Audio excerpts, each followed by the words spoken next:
Okay, we left off yesterday, Pasuk Yud Aleph. Pasuk says that he came upon the location and he slept there. Why did he sleep there? Because the sun set. Rashi, Kiva Shemesh, Hayelo Lichto, Vayovo Shemesh V'lo Sham. Usually, when does one go to sleep? When nightfall comes, you go to sleep. But here it says he went to sleep because the sun set. The way you normally say, the sun set, he went to sleep. Kiva Shemesh Masha. So what is the connotation of the sunset? There was something which happened suddenly. Shlobonoso, it did not set in its normal time. Why? Kadeshi Olin Shom. The Gemara tells us that where was Yaakov? This was Har Moriah, it was Mount Moriah. That's the location of the Beis Hamikdash. If you have such a special guest, you want him to stay for a while. So as a result of that, Hashem caused that the sun should set, that he should sleep in that location. That's why the sun set.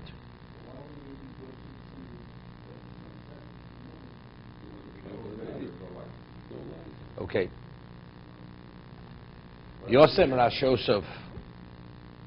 Also, Kamin Marzev Soviv Lurosho. He made a circular formation of stones around the head. Shiorim Nechayis Rose.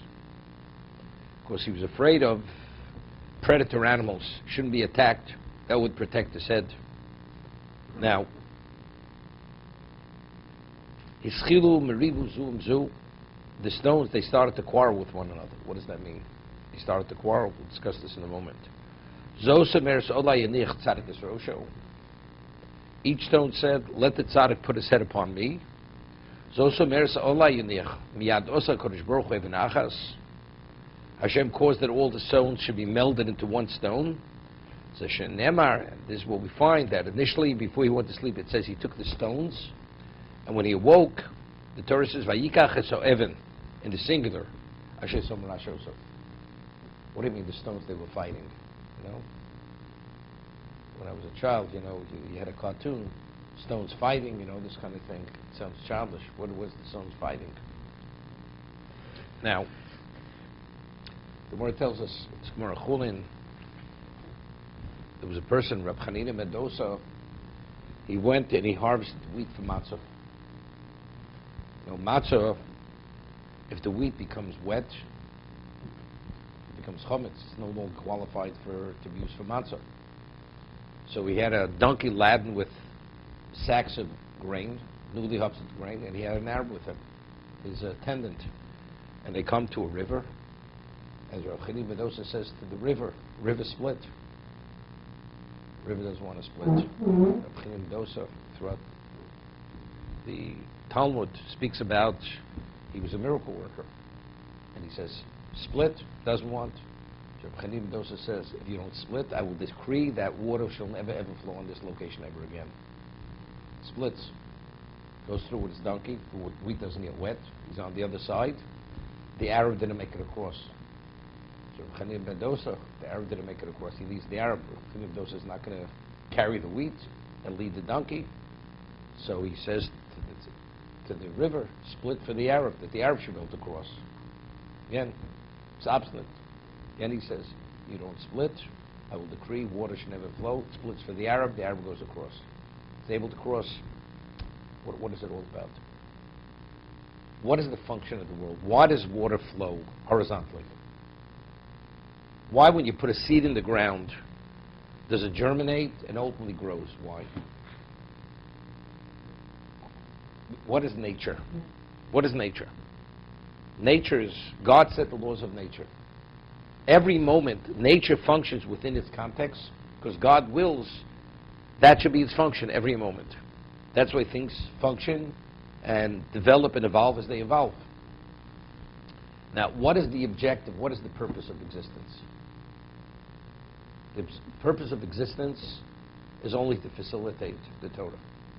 That's the purpose of existence. That's why Hashem created the existence. And for Klal Yisrael, who are the only nation who have relevance to Torah itself.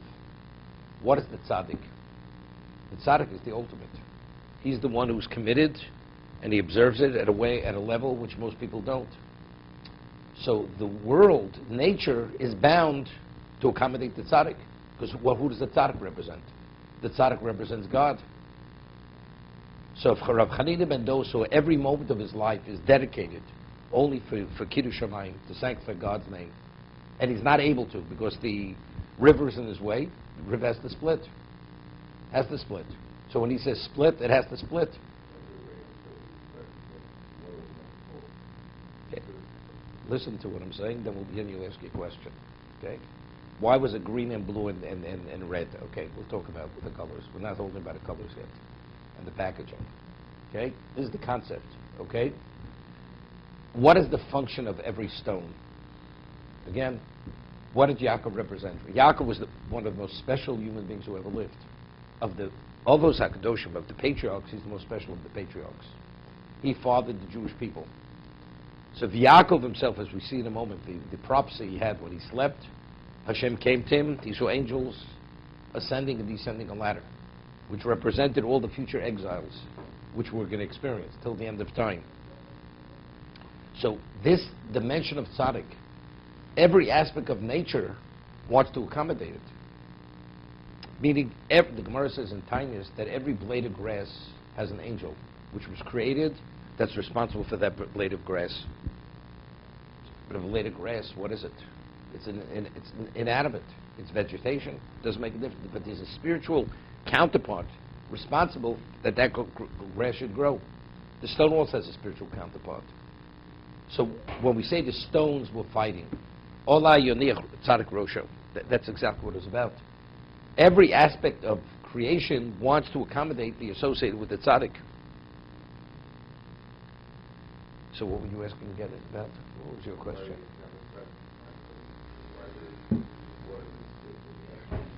Because he says, I'm also doing the will of Hashem. Hashem says the water should flow horizontally, not to split. Vayishka b'mokom hahu, it says he slept, he lied in that location. Loshen miut, bosemokom shochav, at that location he slept.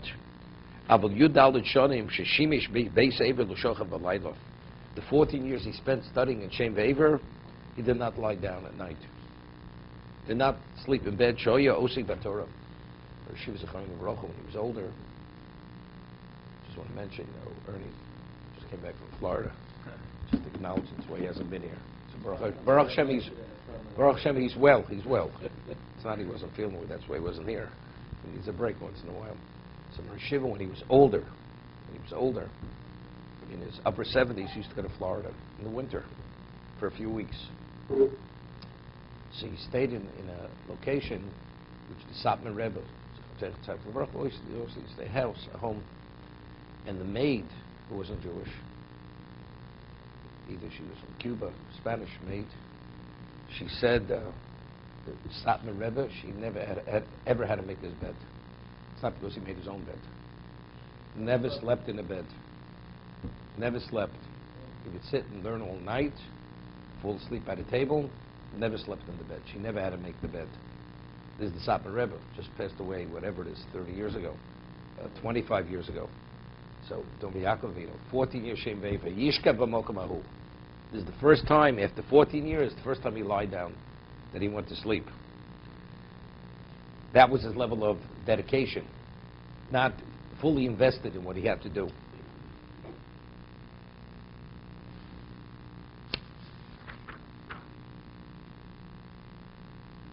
What says the question? He fled. It says his mother told him before he left, "You're going for Yom Machodim. You should go for a short period of time." Stayed away. 22 plus 36 years. For the 14 years he spent in Shem Ve'ever, he was not punished. The 22 years that he was away, he was punished. And that's why Yosef was separated him for 22 years. As he didn't observe Kibbut Avei for 22 years, he was denied Kibbut Avei from his most special son for 22 years. That was measure for measure. Now, the 14 years, Yaakov was 63 years old. And what was his his full investment of his life of 63 years. Yaakov Ishtam Yeshig Olim. He was studying Torah day and night. I mean, is there an end to it? Well, I have to get another 14 years under my belt. What's the additional 14 years? Spent 63 years learning his whole life. 63 years is a substantial. Most people, and even those that live more than 70 years. Well, I have to invest another 14 years. What was the 14 years that he spent in Shei V'Ever? Right? Bring out a certain point. And there, not even to lie down. That was his level of dedication. Be so committed. So what I once said was, until the incident with Esav, Yaakov never believed he'd have to leave Eretz Yisrael. He never believed it. So he never was prepared to deal with the negative influences of Chutz La'aretz, of what exists outside of Eretz Yisrael, and especially the influences of Lavan and his community.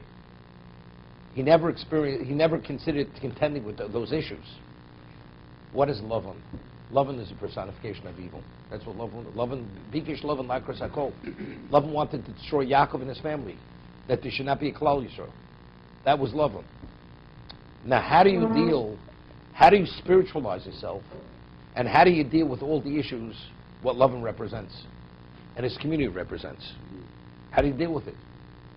It's a different type of Torah. It's not the same Torah. Now, who's Shem V'Ever? Shem V'Ever, they understood, they existed pre the Great Flood. So what's pre the Great Flood? That was the evil which brought about the destruction of the world. Like Yishkav Mokomahu, his level of dedication to study that Torah was the equivalent. He didn't let up for a moment, not even to lie down.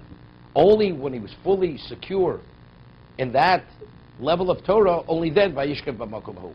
When he left, then he says, now I could lie down. But there, not for a moment did he let up.